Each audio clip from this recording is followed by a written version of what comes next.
Dy raste të konfliktit dhe dhunës mes të miturve janë shënuar një ditë më parë në qarkun e Korçës. Sipas raportimeve nga policia, njëri prej rasteve shënuar në lagjen 7 të qytetit Korçës, ku në një konflikt janë përfshirë edhe 5 të mitur, të cilëve ju gjetën edhe disa mjete përforcuese grushti, ndërsa rasti tjetër është shënuar në fshatin Vërdov të Pogradesit, ku një 14 vjeçare ka prerë me thik një bashkëmoshatare në saj. Sipas specialistëve, rastet e dhunës dhe konflikteve mes të miturve janë alarmante, ndërsa kur shtohet edhe përdorimi i armëve të ftohta, kemi të bëjmë me një rrezik serioz për jetën e tyre. Nikolina Bode, mjeke psikiatre, tregon se të miturit dhe adoleshentët duhen monitoruar nga ana e prindërve, të cilët duhet jenë të parët që të vërejnë sjelljet agresive të fëmijëve të tyre.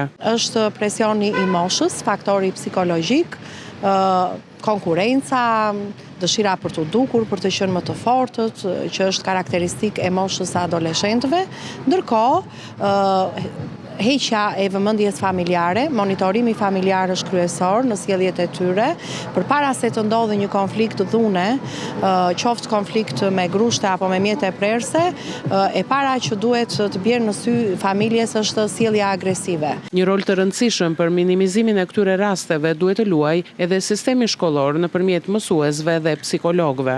Psikologët duhet jenë aktivë dhe funksionalë për të punuar me këto raste. Pra, suporti psikologjik emocional për të miturit brenda familjes, me forcimin e masave të sistemit arsimor për të punuar me të vegjëlit të miturit që shfaqin sjellje agresive në komunitet dhe në klasë. Presioni në rrjetet sociale është një tjetër faktor që çon të miturit në konflikte të dhunshme mes tyre, ndërsa në shumë raste nuk mbetet pas edhe konsumimi i pijeve energjike dhe drogave të ndryshme.